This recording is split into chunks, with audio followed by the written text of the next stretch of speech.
오늘 우리에게 주시는 하나님의 말씀 로마서 14장 13절에서 18절 말씀입니다. 자, 교독하겠습니다.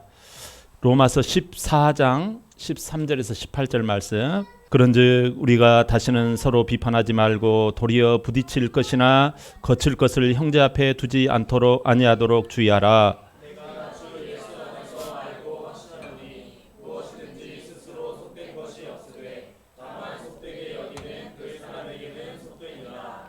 만일 음식으로 말미암아 내 형제가 근심하게 되면 이는 내가 사랑으로 행하지 아니함이라. 그리스도께서 대신하여 죽으신 형제를 내 음식으로 망하게 하지 말라.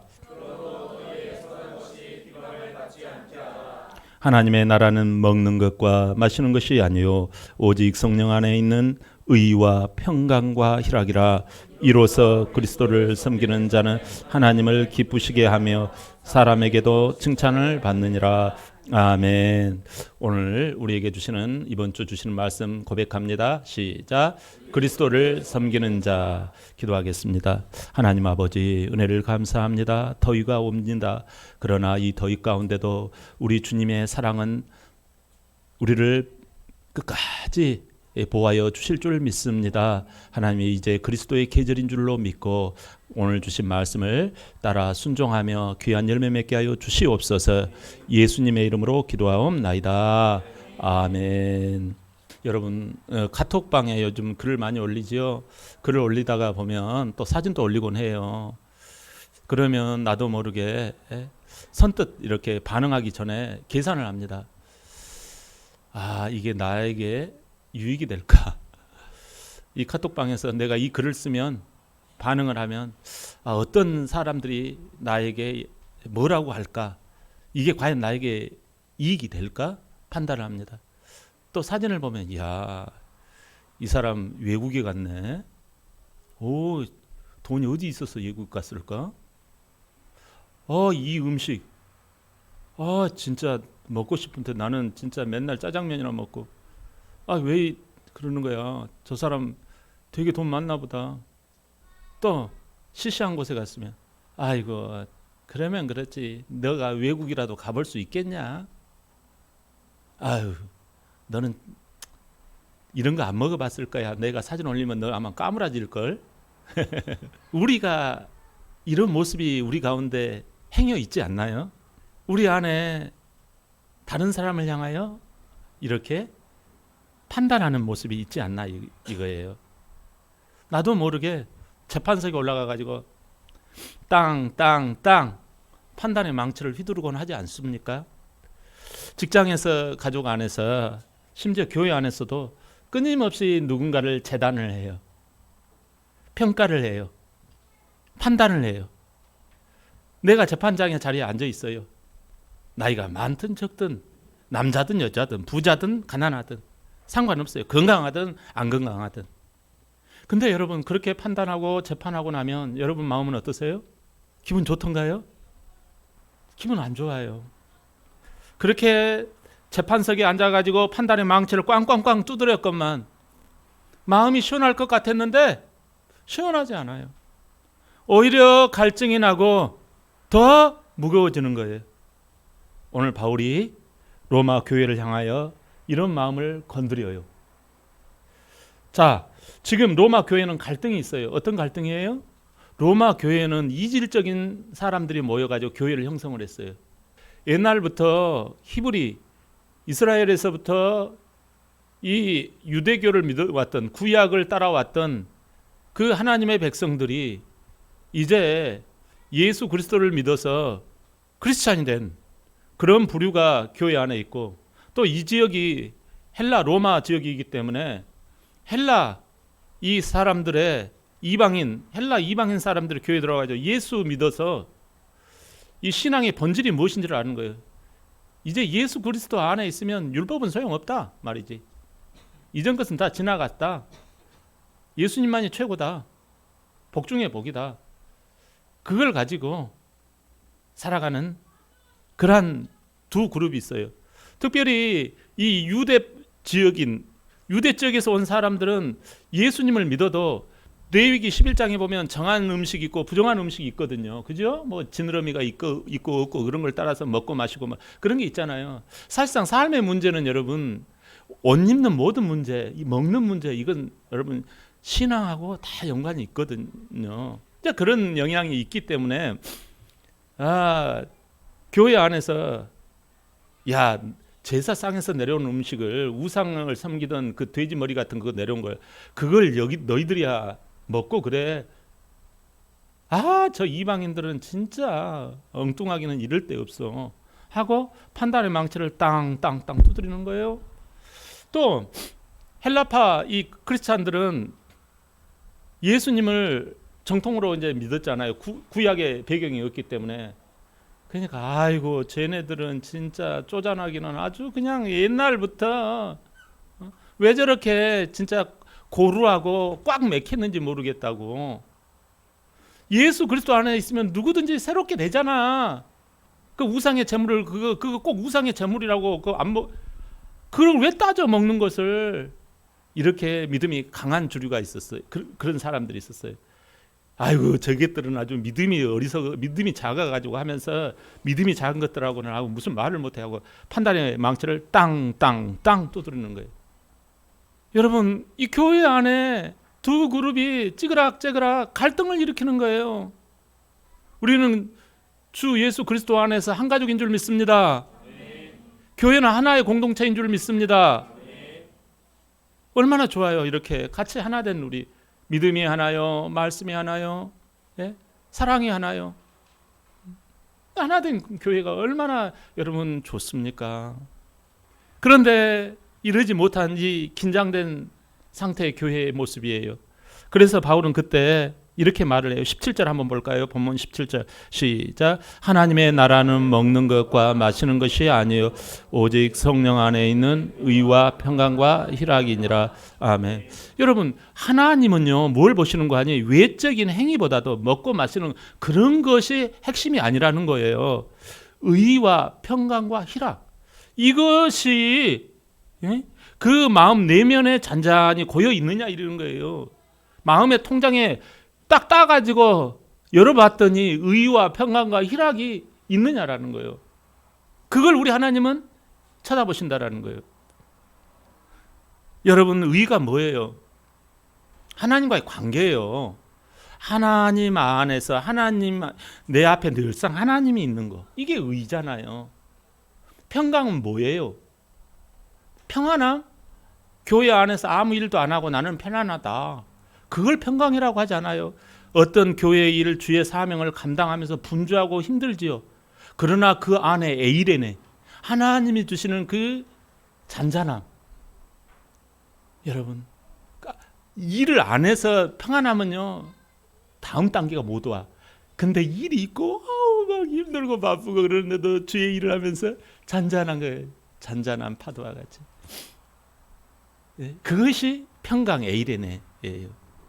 그리고 아까 또 마지막 희락은 뭐예요? 세상적으로 막 뭐를 마시고 막 띵가 하고 막 그렇게 해가지고 느끼는 신체적이고 세상적인 어떤 즐거움이 희락이 아니에요. 하나님 안에서 주의 일을 감당하고 주의 말씀에 순종하면서 알 수 없는 그 기쁨, 그 좋은데 뭘로 어떻게 말을 표현할지 모르겠어요. 그것이 안에서 막 솟구쳐 오르는 거예요. 여러분 그 희락, 그 고난과 어려움이 있는데도 웃음이 막 너털 웃음이 나오는 거예요. 그게 바로 희락이에요. 무엇을 말합니까? 하나님은 우리가 외부적인 먹고 안 먹고 하는 것보다도 마음이 하나님 안에서 위로와 힘을 얻으면서 주님을 섬기며 사는 것이 더 중요하다라는 거예요. 18절도 한번 볼까요? 시작. 이로써 그리스도를 섬기는 자는 하나님을 기쁘시게 하며 사람에게도 칭찬을 받느니라. 아멘. 여러분 이로써라고 앞에 나오지요. 이로써가 뭐예요? 하나님을 섬기는 내 마음의 상태가 뭐냐라는 거예요. 하나님을 섬기는 사람의 그 마음 상태, 이 상태에 따라서 하나님도 기뻐하시고 사람들도 기뻐하더라는 거예요. 이런 사람의 특징이 뭘까요? 여러분, 이런 사람에게는요, 따뜻한 온기가 있는 사람이에요. 매력이 있어요. 이런 사람에게는요, 참 알 수 없는 그 매력이 있어가지고 사람들을 이렇게 하는 게 있어요. 잠언 20장 5절이에요. 한번 볼까요? 시작. 사람의 마음에 있는 모략은 깊은 물 같으니라. 그럴지라도 명철한 사람은 그것을 길어내느니라. 아멘. 여러분, 이러한 온기의 사람은요, 아주 명철해요. 공부, IQ가 좋다는 뜻이 아니에요. 상대방의 마음속에 있는 깊은 것을 길어낼 줄 아는 사람이 되는 거예요. 왜 그래요? 판단의 망치를 사람들에게 두드리면 사람들이 그 마음의 뚜껑을 얼른 그 사람 마음의 우물의 뚜껑을 얼른 닫아버려요. 근데 그리스도를 섬기는 사람한테는 마음의 깊은 것까지도 여러분 다 꺼내 보이더라는 거예요. 그러니까 그 사람의 깊은 것까지도 다 견인해내는 거예요. 아무에게나 여러분 속사정을 말하지 않아요. 이 따뜻한 온기가 있는 사람, 그런 사람에게 내 마음의 깊은 우물을 보여주는 거예요. 마치 여러분 온도계와 온풍계와 같아요. 온도계 같은 사람은 뭐예요? 현재의 온도를 잊고 판단의 망치를 땅땅땅 두드려요. 지금 온도 15도야 왜 이렇게 미지근해? 지금 영하 10도야 왜 이렇게 차가워? 판단의 망치 땅땅땅. 근데 온풍기 같은 사람은 어떤 사람입니까? 따뜻한 온기의 사람은 어떻습니까? 판단의 망치를 두드리지 않아요. 따뜻한 온기를요, 그 바람을요, 저 차가운 사람한테 싹 불어 넣어줘요. 그 사람 옆에 계속 있고 싶어요. 외투를 벗어 그 사람 앞에서는 외투를 벗어가지고 한쪽에 싹 다 놓고 꽁꽁 싸매인 머플러를 풀고요, 한쪽에 딱 내려놓고요. 여러분 허리띠를 풀고요, 그 사람에게 허심탄회하게 이런 이야기 저런 이야기 다 하는 거예요. 하나님의 나라는 온도계의 나라가 아니에요. 온풍계의 나라예요. 그리고 그 사람의 그 차가운 마음에 따뜻한 훈풍을 싹 불어줘요. 이런 분을 여러분 만날 때 이분이 섬기는 그 사람은요, 정말 야, 이 사람 참 매력이 있다, 이 사람 참 좋다, 그렇게 여기는 거예요. 그 사람 속에 그 하나님을 섬김으로 말미암아 온유하고 따뜻함이 있어요. 왜 그럴까요? 판단의 망치를 땅땅땅 두드리지 않아요. 여러분, 우리 다 같이 한번 본문 15절도 한번 볼까요? 본문 15절 시작.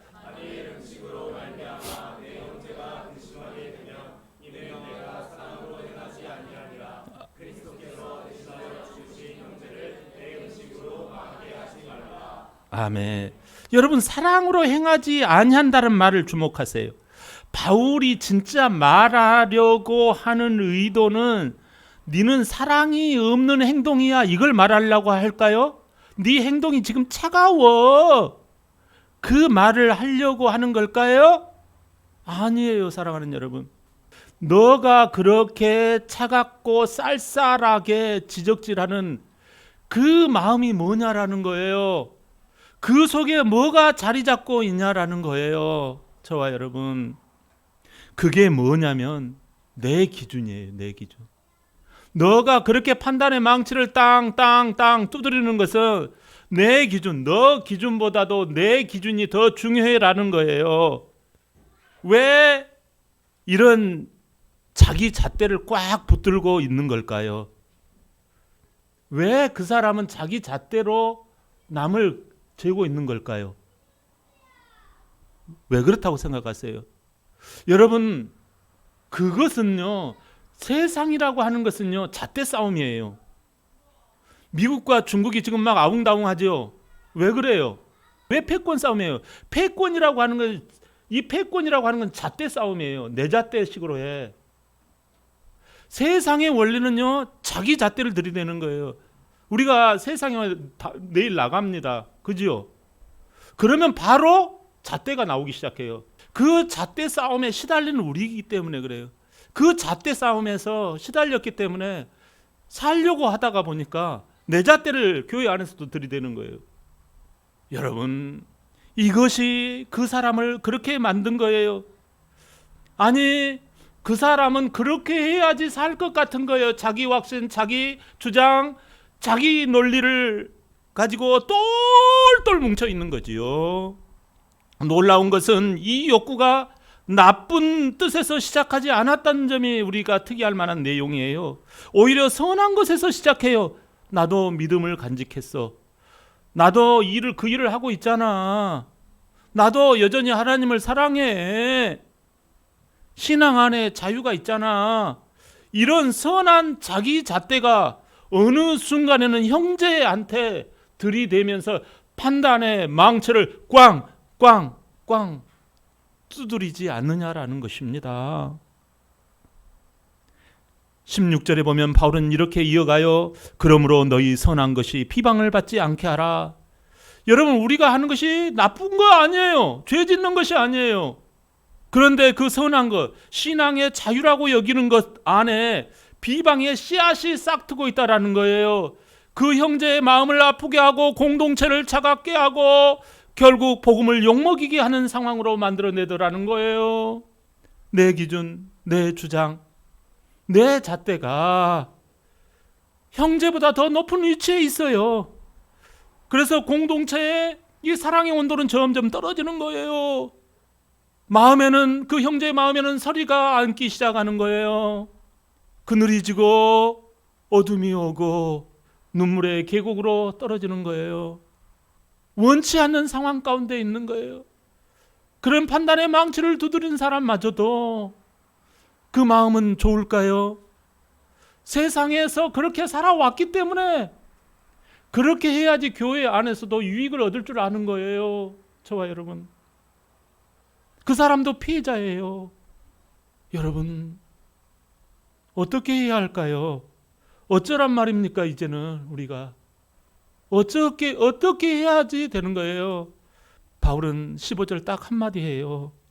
우리 15절 읽어봐요. 시작. 그리스도께서 대신하여 죽으신 형제를 내 음식으로 망하게 하지 말라. 거기까지. 그리스도께서 대신하였다라는 거예요. 그 형제도, 네가 판단지라는 그 형제마저도 하나님의 사람이라는 거예요. 너가 보기에는 부족해 보일지라도, 너가 보기에는 못마땅할지라도 하나님의 사람이라는 거예요. 하나님이 책임지는 하나님의 것이라는 거예요. 그런데 이 한마디가, 이 주님이 주신 이 말씀 한마디가 우리 모두를 눈물을 쏟게 만드는 거예요. 아, 그 형제도 하나님의 속도가 있구나. 하나님의, 그 형제도 하나님의 종이구나. 우리는 마치 그러면 안 될 것처럼 세상의 영향을 받아서 판단의 망치를 여지없이 재판석에서 휘둘러 버리는 거예요. 여러분, 그 형제가 하나님의 사람이라고 성경은 말씀합니다. 왜요? 이사야 53장 5절이에요. 다 같이 시작. 그가 찔림은 우리의 허물 때문이요 그가 상함은 우리의 죄악 때문이라. 그가 징계를 받음으로 우리는 평화를 누리고 그가 채찍에 맞음으로 우리는 나음을 받았도다. 아멘. 여러분, 평화라는 말은 갈등이 없다 이런 뜻이 아니에요. 갈등이 있었지만 회복시킴을 받는 평안함이 있었다라는 거예요. 여러분, 내 잣대로 판단의 망치를 휘두르며 내 입장이 맞아 나는 떳떳해 했던 그 자기 확신이, 여러분, 이게 우상덩어리라는 거예요. 나만이 맞아, 나의 성경 논리가 맞아, 이게 신앙 안의 우상덩어리라는 거예요. 여러분, 하나님의 뜻이 맞는 거잖아요. 우리 모두 가운데 완전한 하나님의 뜻을 쥐고 있는 사람이 어디가 있어요? 여러분, 내 것만이 옳다라는 자기 잣대, 그 우상 숭배의 죄 때문에 예수님이 죄값을 치르셨다라는 거예요. 어떻게요? 죄를 지으면 대가를 지불해야 된다는데 찔리시고 쓰라리시고 상처로 채찍 맞아 신음하시고 우리의 죄악이, 우리의 그 죄악의 분통이, 죄악의 혈기가 다 다 풀려지도록 우리 주님은 맞으셨어요. 그 화풀이, 죄의 화풀이가 다 끝나시도록 찔림을 당하시고 상처는 후배팜을 당하셨던 우리 주님이세요. 그래서 우리가 내 죄가 다 내 화풀이가 다 풀렸을 즈음에 우리 주님은 죽으신 거예요. 이제 됐어요? 이제 시원하세요?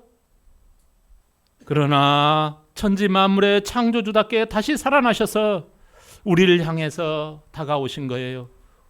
우리가 그토록 화풀이를 하고 분통이 풀리도록 때리고 박살냈던 그 주님.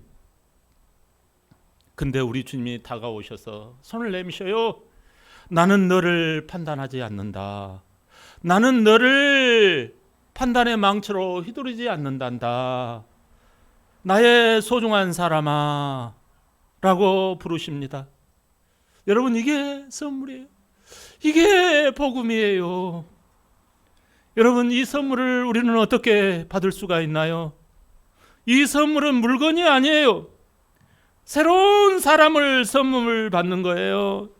지금까지는 내가 주인 되어 예수님을 종부리듯 했습니까? 이제 주인이 전환되는 게 선물이에요. 나의 마음을 열고 예수님을 나의 마음의 주인으로 정중하게 모시는 거예요. 눈에는 안 보여요. 손에는 안 잡혀요. 생각으로 바라보는 거예요. 마음으로 바라보며 주인 대접을 하는 것이 복음을, 예수님을 주인으로 모셔드리는 거예요. 그게 그리스도를 섬기는 거예요. 그러면 전환이 이루어지는 줄 믿습니다. 이미 믿으신 분이 있을 줄 알아요. 그러나 끄떡하지 않는 내 고집도 있나요? 주님이 만들어 놓으신 의와 평강과 희락을 맛보시려면, 더 누리시려면, 이 기쁨. 여러분, 이 기쁨은 내가 아무것도 안 한다고, 세상 가운데서 세상 즐거움에 빠진다고 오는 게 아니에요. 성령 안에서 시작되는 거예요. 할렐루야. 이제 우리는 누구입니까? 예수님을 믿어 성령님이 우리 안에 들어온 사람이 되었어요. 여전히 세상 사람들처럼 옛날에 내 모습의 습관처럼 판단의 망치를 휘두르려고 할 때 바로 영적 싸움이 우리 안에서 폭 터지게 마련이에요. 피곤하다, 힘들어, 이렇게 말하고 싶을 때 우리는 지금 눈에는 보이지 아니하지만 생각으로 바라보았던, 마음으로 바라보았던 주일날 내가 주인으로 영접하였던 그 예수님을 섬겨야 합니다. 그 그리스도를 섬겨야 해요. 세상은 나를 향하여 손가락질하며 판단할지라도 우리 주님은 나를 끝까지 사랑하시는구나. 아멘. 세상은 너는 구제불능이야, 너는 못 고쳐 라고 판단의 망치를 휘두르지만 우리 주님은 나를 향하여 누구보다 너는 나보다 더 큰 일을 할 수 있는 위대한 사람이란다. 할렐루야. 아멘. 사람들은 나를 향하여 게으르다고 판단의 망치를 휘두르곤 하지만 우리 주님은 나를 향하여 여유가 있고 너는 아름다운 사람이란다 라고 안아주십니다. 아멘. 여러분, 요나 선지자라는 사람이 있었어요. 하나님이 니느웨로 가가지고 복음을 전파하라고 했어요. 근데 그 나라가, 니느웨라고 하는 이 나라가 아주 죽어도 미워 죽겠는 거예요. 그래서 안 가려고 했다가 마침내 그 나라로 들어갑니다. 강팍한 니느웨 사람들에게 복음을 전했어요. 근데 웬일입니까? 이 사람들이 엉엉 울면서 회개하면서 하나님께로 돌아와 구원을 받는 거예요. 근데 요나 4장 1절에 보면 요나가 매우 싫어하고 성냈다고 성경은 말씀합니다. 왜 그랬을까요, 여러분? 왜 성질을 냈는 거 아니? 원수의 나라 이 니느웨가 사실 망하기를 기대했는데 하나님이 그 원수 같은 인간들을 용서해 주시고 판단의 망치를 휘두르지 않는 거예요. 요나 마음 깊은 곳에 뭐가 있을까요? 저들은 하나님의 은혜를 받을 만한 자격이 없는 인간들이야. 내가 옳고 저들은 틀려서라는 자기 기준, 자기 잣대가 강했던 거예요. 하나님보다 더 높은 자리에 이 요나의 마음 가운데 있었던 거예요. 요나는 복음을 전했지만 그건 허울뿐이었어요. 자기 주장과 자기 판단의 그 우상 안에 들어가 있었던 거예요. 여러분, 마침내 요나가 날씨가 이렇게 더워가지고 박넝쿨 그 밑에서 그늘을 이렇게 의지하고 있다가 이 박넝쿨을 아끼고 있는 요나를 향하여서 우리 하나님은 말씀하십니다. 뭐라고 말씀하셨을까요? 요나서 4장 11절 시작. 하물며 이 근석 니느웨에는 좌우를 분별하지 못하는 자가 12만 명이요 가죽도 많이 있나니 내가 어찌 아끼지 아니하시겠느냐 하시니라. 여러분, 하나님께서 진짜 아끼는 것이요, 이 영혼 12만 명이라고 하는 이 영혼을 네가 인간적인 잣대로 이러쿵저러쿵 하느냐라는 거예요. 우리 안에 얼마나 많은 요나가 있을까요? 저 사람은 왜 저래? 왜 나만 이래야 돼? 하면서 판단의 망치를 휘두르며 자기 잣대의 우상 딴지가 혹시 있지 않습니까? 저와 여러분, 우리 주멜로디 교회가 이제 나 한 사람부터 새로워져야 할 것이 무엇일까요? 판단의 언어를 내려놓고 저 사람도 주님이 택한 사람이다 라는 것입니다. 이미 주님께서 우리에게 의로움을 주시고 평강을 주시고 희락을 믿음의 소포로 배달해 주셨다라는 사실이에요. 할렐루야. 설사 서투른 모습, 여전히 어색한 모습이 우리 가운데 있을 수 있어요. 그러나 당연합니다. 이제 믿기 시작했고 안 보이지만 주님을 바라보기 시작하면 능숙해지고 행복이 시작되는 줄 믿습니다. 여러분, 그리스도를 섬기는 자에게는 세상보다 탁월하신 주님의 잣대가 우리를 향하여서 너는 심히 보시기에 심히 아름다운 자라, 이렇게 우리를 향하여 하나님의 잣대가 치수를 매기고 있는 줄 믿습니다. 할렐루야. 이 마음으로 충만하시길 주의 이름으로 축원합니다. 아멘.